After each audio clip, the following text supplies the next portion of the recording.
Welcome to our channel. We are at the heart of major changes in this country, and that's why this channel was created. I'm talking to Mr. Martin Andati today, a political commentator who will try to explain to us some of the things happening in this country. Martin, welcome. Thank you. Yeah. What do you think about this hustler narrative? What do you think caused it? Well, there is quite a bit of disillusionment. You know, the last 10 years of the Jubilee regime have not been very good in terms of the economic performance, in terms of job opportunities, in terms of the business environment. So there is quite a bit of disillusionment. So Ruto, being the sly and cunning character that he is, saw an opportunity and came up with the hustler narrative to try and galvanize the masses, despite the fact that he's been part of the problem, because he is part of the Jubilee government. But you know, he sees an opportunity, and because he wants to be president in 2022, he comes up with a narrative, and that is what he's been selling out there, the hustler narrative. Do you think this year's election could be a repeat of 202, when Mudavadi defected to Kanu at the last minute? He was made vice president, or not, he was made vice president by Moi, and the Western Kenya rejected him. As of now, I can't tell, but as a Westerner, I know that the Luhya nation wanted Musalia to go the whole hog.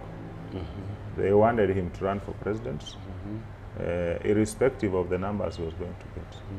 So the Luhya nationalism thing is very high.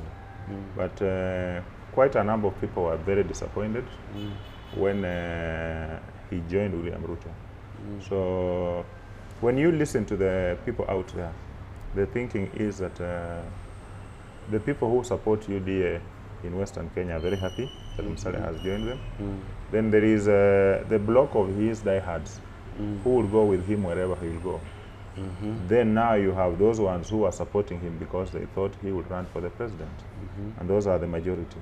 So in my estimation, he might carry along maybe 30-40%, at most 45% of the vote. Supporters. Yeah, the support of the vote, the Luhya nation, to Ruto's camp. The other 50-55% might not go with him. But if the Azimio team employ a scorched earth policy, like in 2013, and do serious work, and invest very heavily, invest in propaganda, they put in quite a bit of resources and do serious sensitization, then they can push the numbers to as low as 30-35%. But a lot of work has to go in. What about the effects of in central Kenya? Don't you think that many, given that now Ruto has taken the side, or he has joined with Mudavadi, don't you think it may make him lose some votes in central Kenya? I don't think he will lose votes.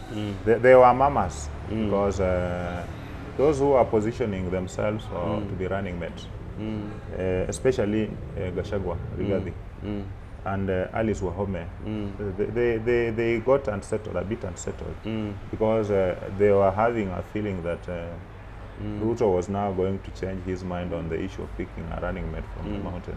But you saw Ruto move with speed and hold a PG for the UDA-allied MPs at Karen on Monday.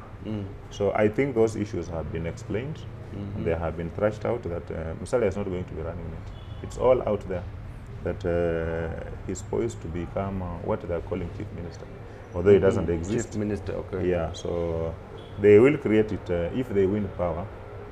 If they win power, then they create some sort of super minister. Yeah, minister with some enhanced powers, like the current powers that Matiang'i is enjoying. You know, a minister who is slightly above the other ministers and who supervises the rest of our government. The only challenge is that's bound to cause conflict with the deputy presidents, because the work that the super minister is supposed to be performing, or the chief minister, it's ordinarily the work that it's supposed to be performed by the deputy president. What do you think about Raila's chances now? They now have this new political parties law, which some people are saying did not boost him much, because actually it will really immediately boost the other side, because they're already talking of earthquake coalition. But Raila is just talking of Azimio, but Azimio, unless he gets Kalonzo, because now Kalonzo becomes a very important person. Yes. Yeah. Kalonzo holds the key as of now. If Kalonzo flips to the Ruto side, the election will be over. Yeah, it will be a disaster for Raila. He will actually lose the election before we even vote.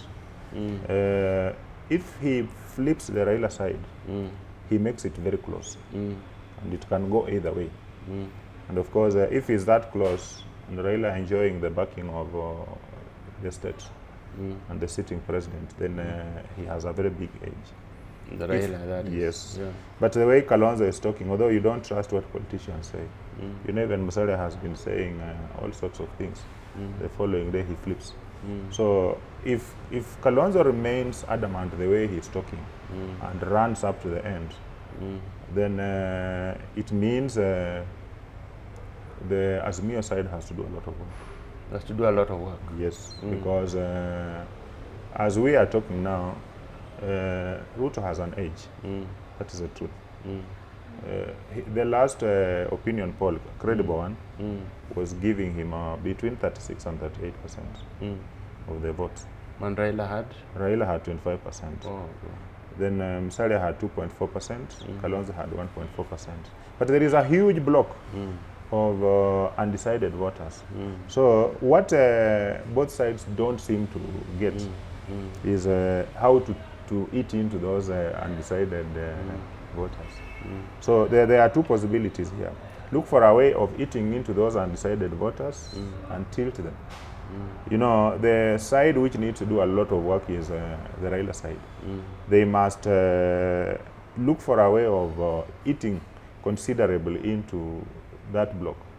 With the swing of Musalia towards UDA, the next poll, don't be surprised to see Ruto now must be above 40. He must be around 40-41%. So, you know, that tells you that he is moving closer towards the magical 50% plus 1.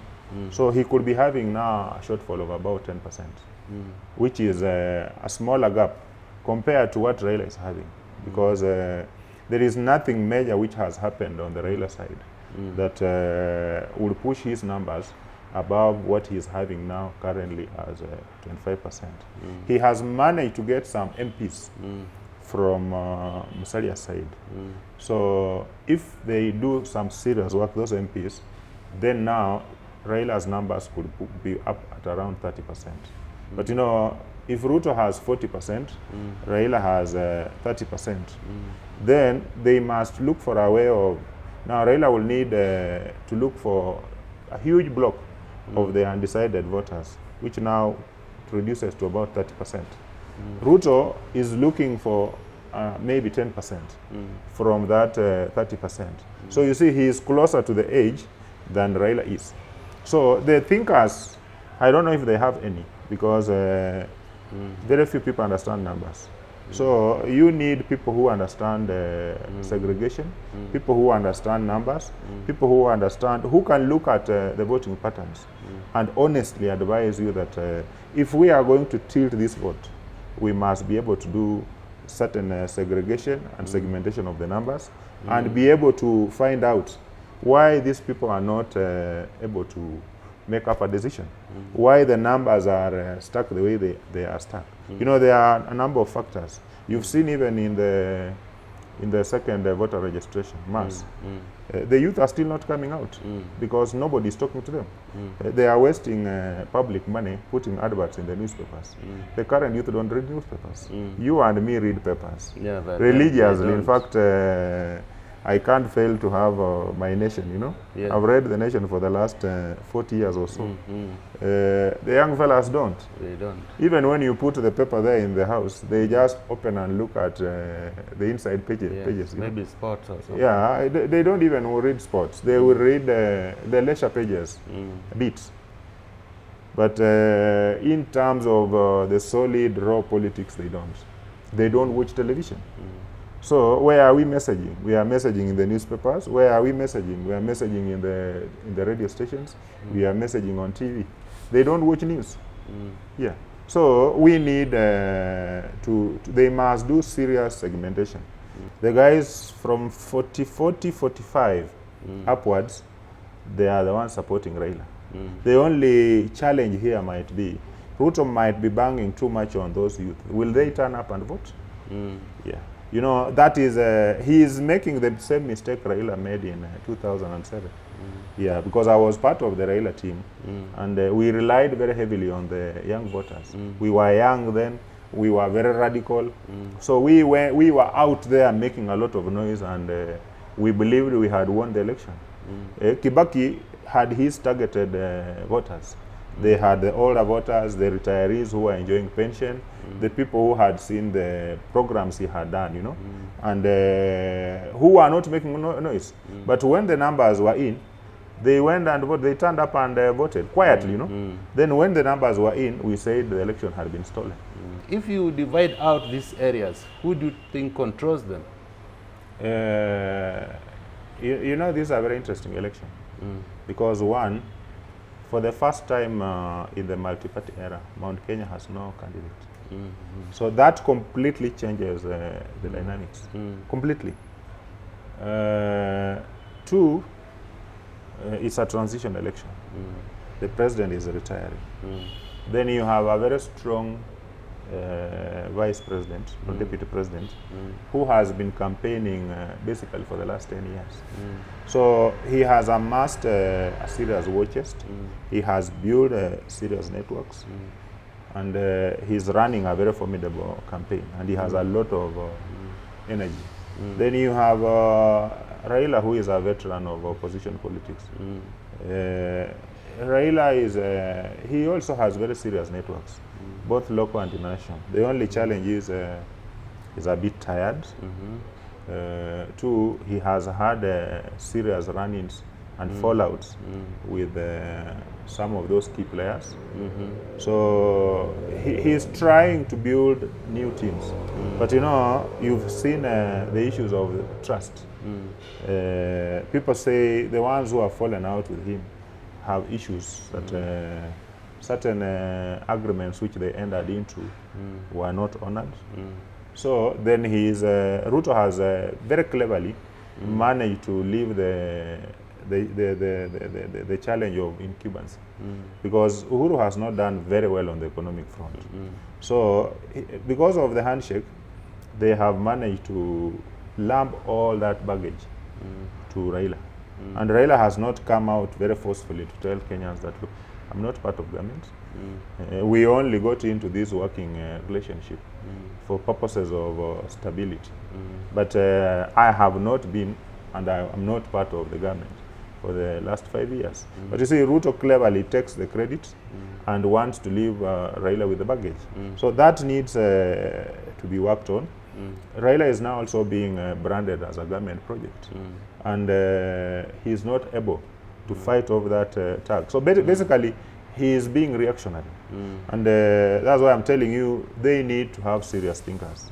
They need to have people who look at the numbers every day, who look at the messaging, who look at segregating the numbers and analyzing them virtually on a daily basis, and be able to advise them in a very honest way. Because when you are busy out there running all over the place, you don't have time to look at certain issues. So you are busy campaigning, you are busy doing stuff, you are busy doing all sorts of things. The only problem is Raila when he got into the handshake, he lost the traditional vote block.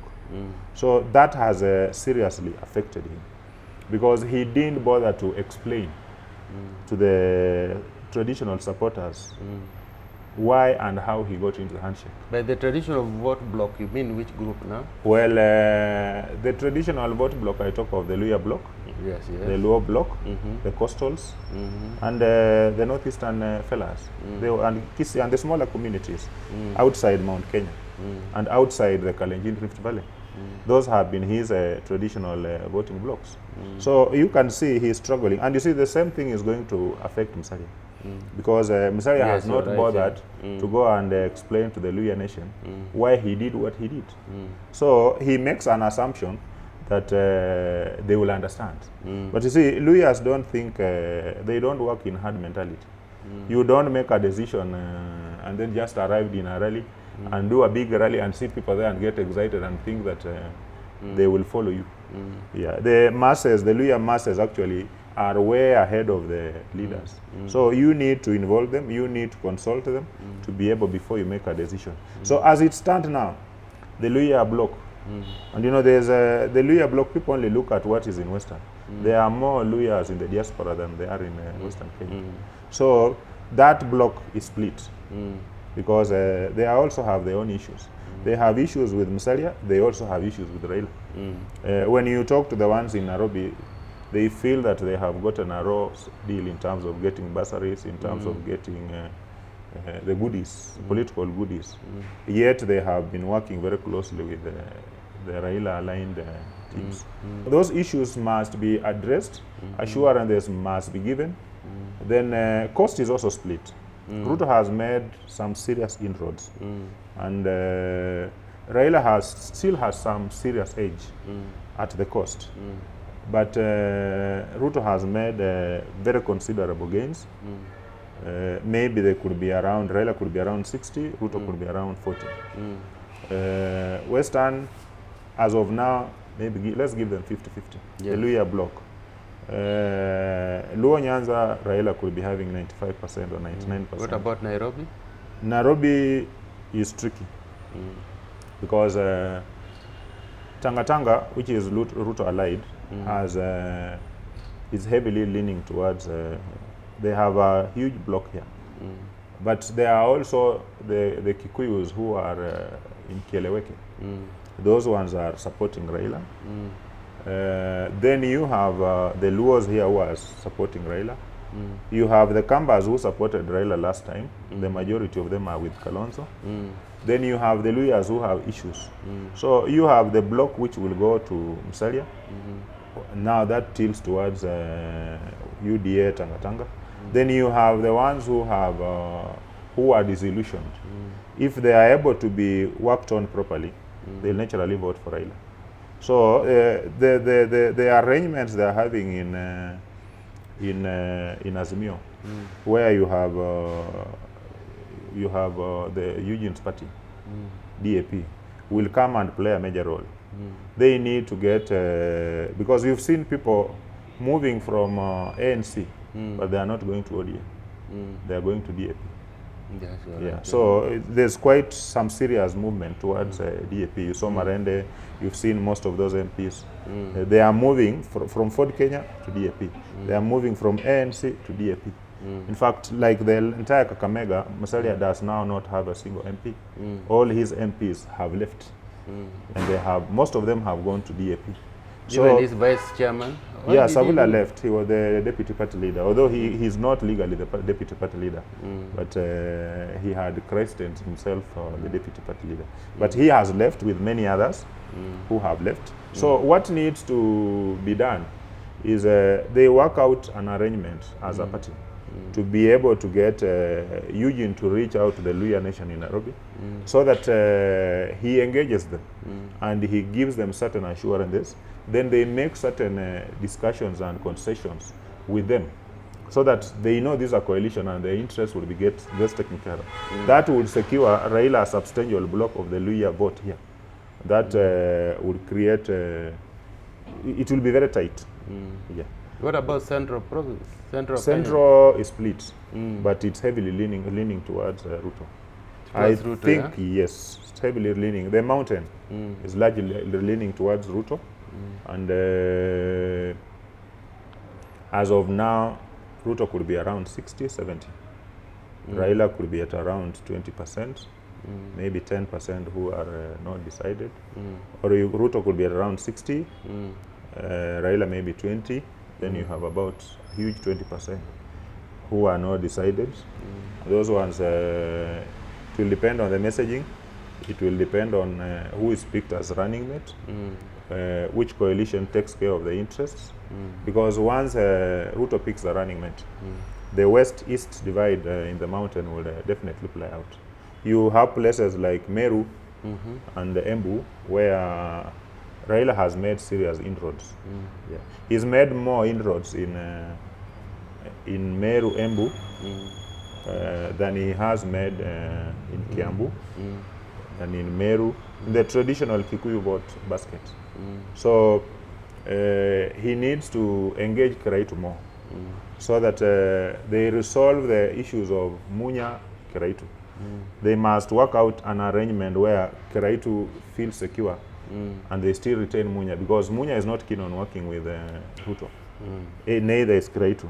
So they must, Raila has to dispatch serious people to go and start serious coalition engagements with the Bas Party, which is largely headed by Kiraitu, to be able to counter that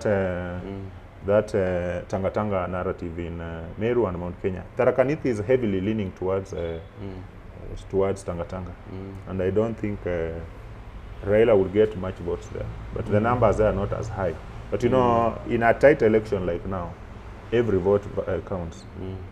Then they need to rethink on what do they do with the likes of Martha Karua. Yeah, because Martha has a big say. She has a big say in Kirinyaga, and she has a lot of respect in the rest of the mountain. So they must work out an arrangement and see how can they get her to flip from Oka to work with them. Kabogo was in Oka. He seems to be tilting towards UDA Tanga, because it makes it easier for him to be re-elected.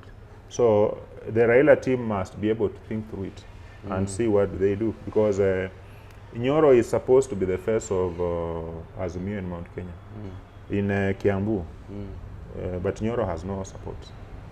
If you run Nyoro against Kabogo, it will be a walkover. Kabogo is going for governor. Kabogo is going for governor. So they need, Kabogo had a soft spot for Raila, but I think there are certain issues which were not properly handled, and now he's flipping and tilting towards UDA. So that becomes a big problem. He has a serious network, he is a former governor, and he has some serious resources. But you know, Uhuru must make sure that he doesn't lose Kiambu, because Kiambu has 1.2 million votes. So if Ruto manages to maximize the number of votes there, so that is huge. What about Northeastern then? Northeastern as of now is still largely evenly divided. Yeah, because there are the community interests. Then you have Ukuru Yatan. Largely the northern wing of Kenya is largely is evenly split.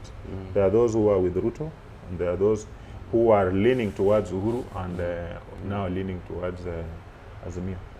Yeah. What do you think will be the last kick that will end this thing as we conclude? If Kalonzo flips, that changes the dynamics completely. But if he doesn't flip, it depends on how the sides are able to message and the strategies and the thinking, because this is not the traditional vote.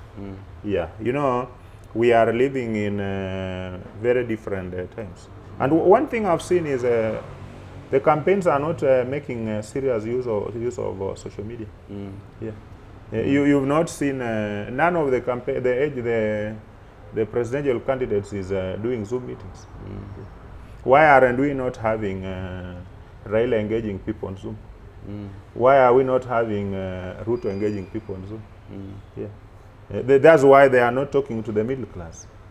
Yeah, because They need to engage the professional groups with clear targeted messages. You saw how the Biden team were doing it. Bring in heavyweights like Obama, who put out certain messages, target certain groups, so that as you are talking to the voter who is out on the street, there is a huge block of serious voters who are not on the street, who are not being reached. They don't even attend those rallies? No, they don't attend rallies. They don't watch TV.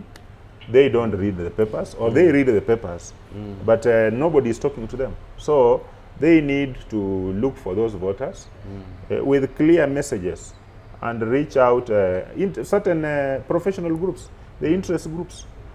You know, that is not being done. And that's why you can see there are numbers which are not shifting.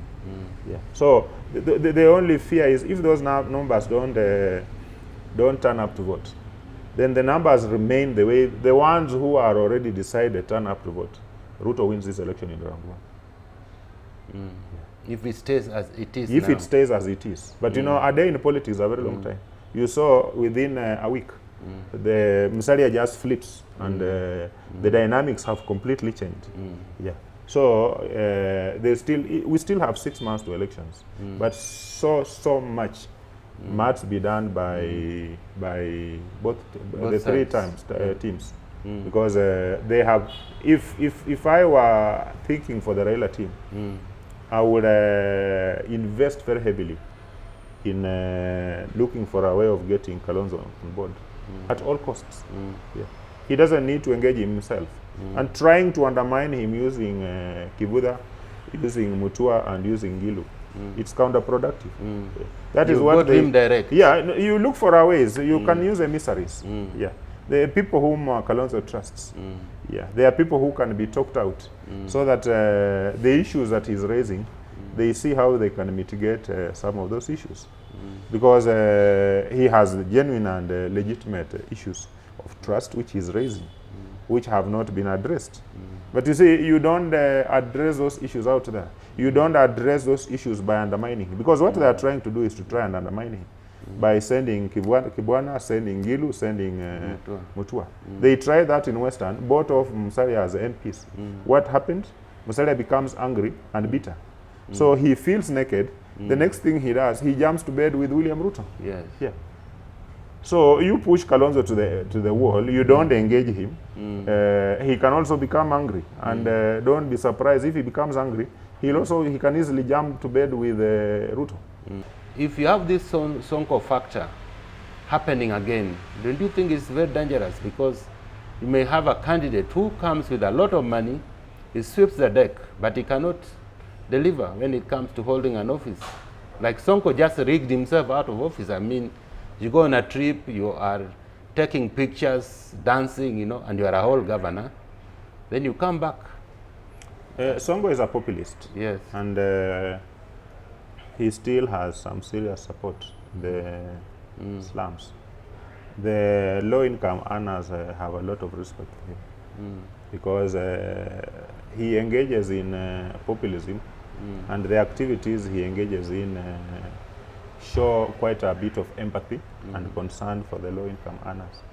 So, but you see, there were a lot of issues. There are issues about NMS. There were issues about political interests, which ultimately conspired to push him out. Of course, his performance was not very good. The Waititu was also pushed out because of similar factors. But you know, the law is not very clear on whether a governor who has been impeached can run in a subsequent election. The Supreme Court nobody has gone to the Supreme Court. We don't have an opinion on that. So as of now, we can't tell whether Sonko will run. We can't tell whether Waititu will run. But they have some support, some substantial support, which you cannot wish away. So what I know is they are out there. They must also be trying to see. I know ultimately, at a convenient time, DP Ruto will reach out to them, so that he must give certain concessions. How does he intend to accommodate them in the next dispensation, if at all he gets power? Then they will swing critical numbers towards his side. So those are people you cannot ignore because they have too much in common with him. He played a major role in getting them elected Yes. as governors, and Yes. they are buddies. Yes. Yeah, they talk the same language, so they have so much in common. They have a feeling that maybe he didn't do so much to protect them, but he claims he was helpless. So once certain issues are discussed and agreed, there is a very big likelihood that they will throw their weight behind DP Ruto, and they'll swing some considerable numbers that side. So the Raila side, which has 29 governors currently, they are talking of 30, but Muthomi Njuki said it's not to them. They are enjoying the support of 29 governors, sitting governors. That is huge. So If it's true. no, the numbers are there. They were in Naivasha the other Yeah, day. Yeah. But you know, they could be appearing there because some of them have court cases. They could be appearing there because of fear of prosecution. So once parliament is dissolved, then we will know, and then the primaries are done, we will know the ones who are genuinely and legitimately supporting him and those who are pretending. So you can't tell conclusively that he has the support of, but Raila has the support of more governors than the Ruto Mudavadi Wetangula side. So that comes with money, it comes with networks. But have they been, have they maximized? I don't think they have utilized the governors to the optimum. On the ground. On the ground, yeah, to rally enough support. Apart from organizing rallies here and there when Raila is visiting, I don't think there's so much work that is going in they are doing out there. Yeah. Very good. Thank you very much. Yeah. That was Martin Andati, Yeah. a popular columnist, Yeah. a commentator in political affairs. That was a very good discussion. Thank and you. we thank the Nation Circle launch, and I hope we can do it again, Martin. Yeah. Thank you very much. Thank you. All right.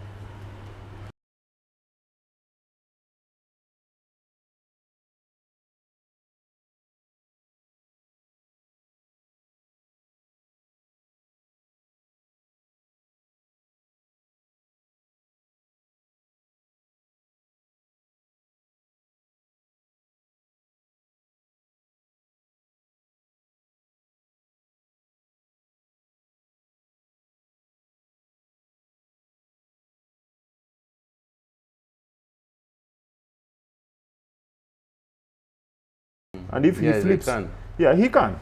Yeah, if he Despite flips, the walking election out is of over. bombers. Yes. Yes. Yeah.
Welcome to the channel.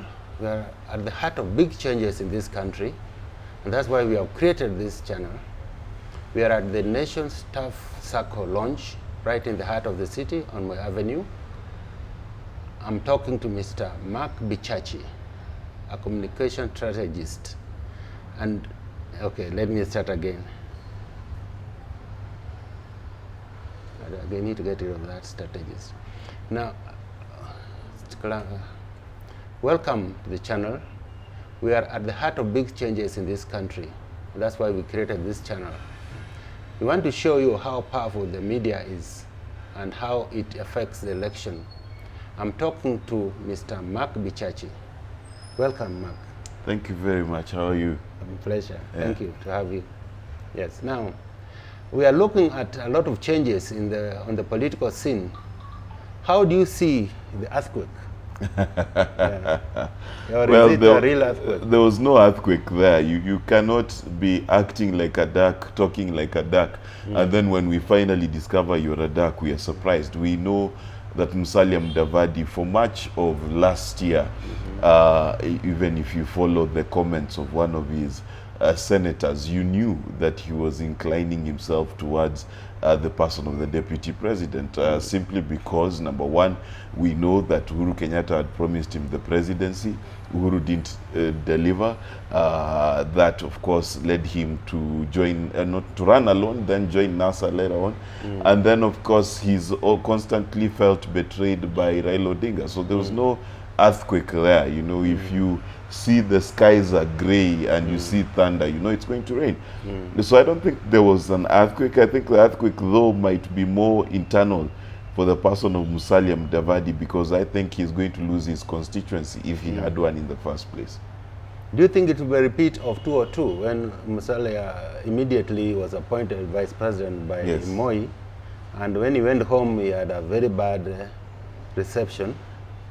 Do you think that can be repeated this time? I think it's already being repeated, simply because I think it was the other day when he was in Baringo and he was saying how he's actually Kalenjin. And of course that then doesn't look well for their merger, because this is then two Kalenjins coming together. Also at the same time, he's stood firm, saying he's going to go the whole hog, he's going to stand for president, this is the time. And then of course he was the biggest chance for the Luyas to be united, so of course he's shot himself in the foot. I don't see him getting the gains that he hopes to get, from from joining UDA. I don't see it happening. In fact, I think William will get the same number of votes he would have gotten without Mudavadi. There has been this talk that Musalia actually, when his mother died, he did not even acknowledge, and when the other mother died, he acknowledged. The Cherono lady, Yes. He claimed that was his mother. How did that affect him? Well, you know, Kenya is a country of tribal politics, and tribal identity matters. If you want to understand how much it matters, we know very well that George Saitoti had some Kikuyu blood in him, and he never spoke about it. He never spoke about his Kikuyu background, knowing full well that he wanted to be identified with the Maasai constituency. So for him, whether you like it or not, it is going to affect him, simply because he's not going to come out looking like he's a pure Luya. He's not going to come out looking like he's courageous. He's not going to come out looking like he's consistent, because his message has changed suddenly, and now William Ruto is a saint. He didn't have this opinion before.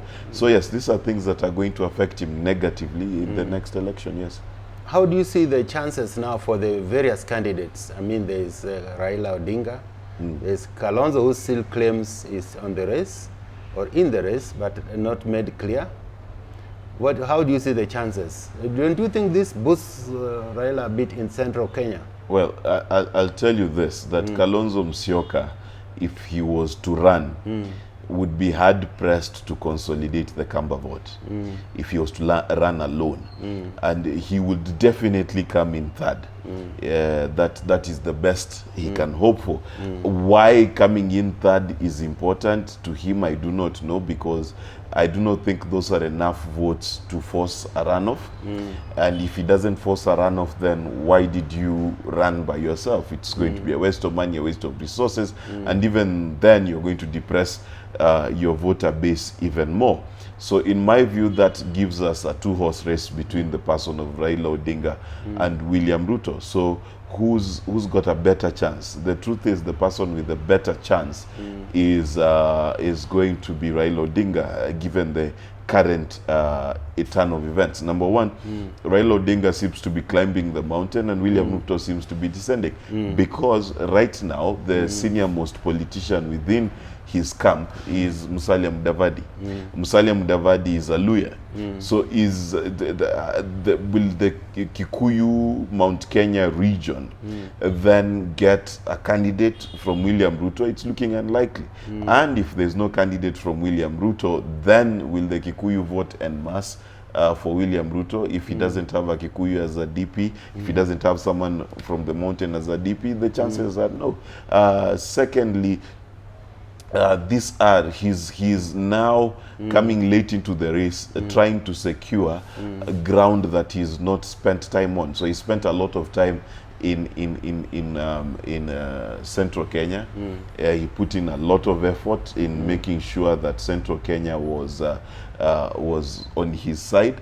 Now it doesn't seem like he's focusing as much, and as he's spreading himself across the country, he's spreading himself too thin, and his ally is going to be happy. If you look at Moses Kuria, for example, he's doing his own thing. Kiunjuri is doing his own thing, you know. And I think the only boost he got was when Kafa Kafogo went and during the ANC launch to be there. So these are the many dynamics that are there.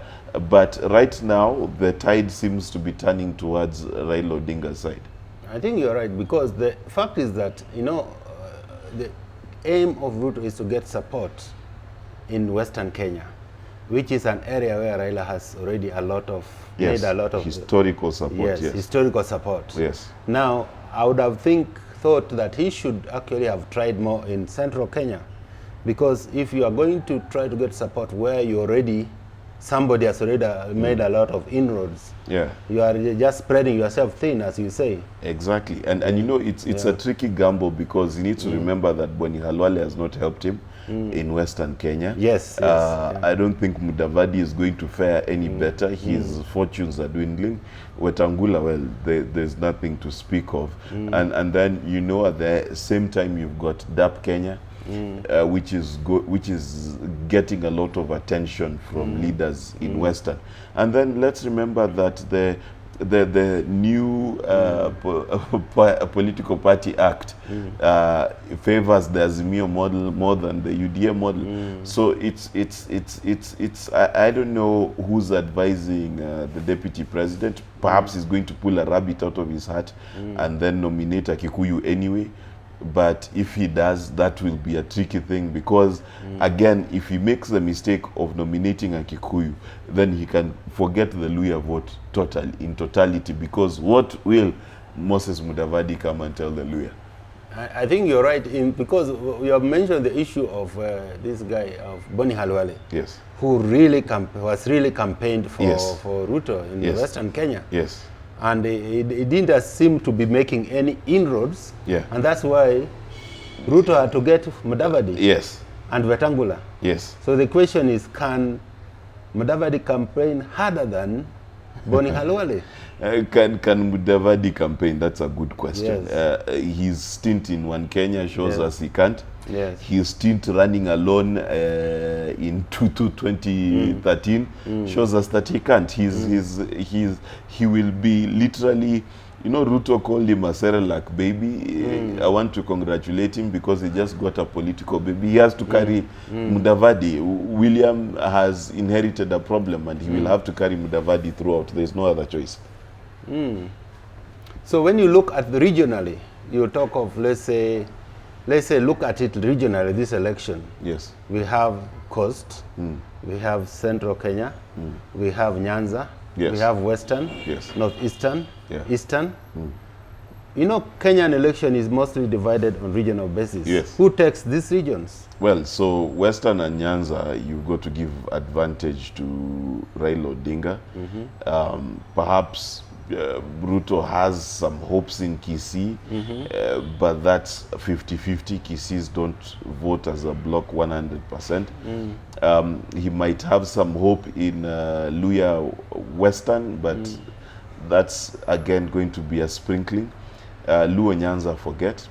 Then you've got the Kalenjin Rift, that definitely you give to William Ruto. The Asal regions, you've got to give it 50-50 because they will be torn as they usually are. They'll do what? Be torn, yes. Be torn between the two. Northeastern, that is. Northeastern and most of the northern region will be split. Then you go to Nairobi. Nairobi is largely an ODM zone. It has been for a while. So and I don't know whether Sakaja can pull Sonko magic in Nairobi. So in my mind, Nairobi, give it 60% Raila Odinga. Central Kenya? Central Kenya, if you split it, I think recent polls have put it at almost even Stevens. So say 50-50 between Raila and Ruto. Coast, you've got to give it to Raila Odinga. In fact, I'm here to confirm, I think Aisha Jumwa joined Azimio yesterday. So Coast, you've got to give it by and large to Raila Odinga. Eastern is still Kalonzo's playground, but remember they voted twice with Kalonzo and Raila. So will William Ruto make inroads? I don't know. So right now, regionally speaking, I'd give Raila Odinga an advantage over William. But of course, I think there'll be last minute kicks. It will be tricky. There could be a last minute kick. It will be very tricky, and I'll tell you why. Because a place like Coast, the kingpins that Ruto has, are they going to be able to dent Kingi? Are they going to be able to dent the Sultan Joho? I don't think so. I don't see the Coast moving, and I don't see Western and Nyanza moving. Right, the place where William can play, and I see there is movement both sides, is Central. Yeah. Central Kenya. Yeah, that's where they play. So you should be concentrating more in Central Kenya. Yes, but you concentrate at the detriment of losing the rest of the country. So you've got to balance. But yes, the battle is for Central Kenya. Not Western, not... really, in Western Kenya, I don't think Musalia Mudavadi is going to bring those votes. Yeah, and let's not forget, Oparanya is a powerful force. Kivuta Kibwana is a powerful force. So Raila Odinga, in harnessing these governors, is also going to give, if Kalonzo doesn't join and Musalia doesn't join, he's got governors who can give them a run for their money. Yeah. Now, we are facing a situation whereby, you know, the money factor, a Sonko factor. Yes. Do you think a candidate with a lot of money can come in and sweep the deck? Now, who's that who has a lot of money? Let's say like Ruto, based on his money. Yeah. He just well, the deck. Ruto has been spending his money for the last 4 years and a full blast. And I can tell you, I think he's reached his plateau. I don't think his money is going to change people anymore. I don't think there is someone in Nairobi or anywhere today who is going to get Ruto money and change his mind. Okay. And also remember that when you go at something for so long, people get used to you. So Ruto's deck, I think, is stacked. Raila Odinga is just starting to spend money. I don't even think that ODM has even put together his campaign machinery yet. But he has the support of the Mount Kenya Foundation. He's got the support of the president, if the president's words are to be believed. So there is going to be a money battle. The only person with enough money to cause any form of ripple is Gideon Moi. But the question is, will Gideon Moi go against Uhuru Kenyatta? I bet you not. I don't think so. Yeah. So what do you think when it reaches July? Can you give us a scenario? What do you think would happen? July, I think what July is nominations. Yes. So if Ruto stays with Mudavadi and Kalonzo joins Azimio, then you could have another Raila Kalonzo ticket. And if not, then you could have a Raila Martha Karua, Raila Peter Kenneth, Raila, you know, someone from Central ticket. Simply because if Raila picks someone from Central, it boosts his numbers in Central. And once Raila Odinga boosts his numbers in Central, add the cost, add his traditional votes, even if you remove Ukambani in totality, if, listen, Ukambani is 1.2, 1.5 million votes. Central Kenya is 6 million votes. If you give Raila Odinga 3 million votes and deny him Ukambani, he's still 1.5 million votes up. So I think the picture you have painted is very clear that this is a very tricky election. It is. Yes. And the person who's got to figure it out and has to think very carefully, especially after bringing Mudavadi into the mix, is William Ruto. Because if he pulls a Madimoni Part 2, and Mudavadi is not his running mate, he can forget Luhya votes. So the only way out is to make, but once he makes Mudavadi the running mate, then he depresses the Central Kenya, yes. And if you make Central Kenya the running mate and Raila chooses running mate from Central, you go 50-50 and you lose Western. Yes, so it's a very tricky election. Tricky election, yes. I think the most tricky ever. Yeah, I don't think so. I think 2013 was closer. Why? I think the race between Raila Odinga and Uhuru Kenyatta in 2013 was close. I think 2007 was even closer. This one, I think... Kibaki and Raila. Yes. I think this one, if all factors hold constant, Raila Odinga has the advantage. This one? This one, yes. Thank you very much, Mark. We are very thankful. And we are thankful also to the Nations Circle Launch. And we will continue. Thank you very much. Thank you. All right. So now, please, you have to test our food a bit. Kidogo tu. And you have to run. No, kidogo.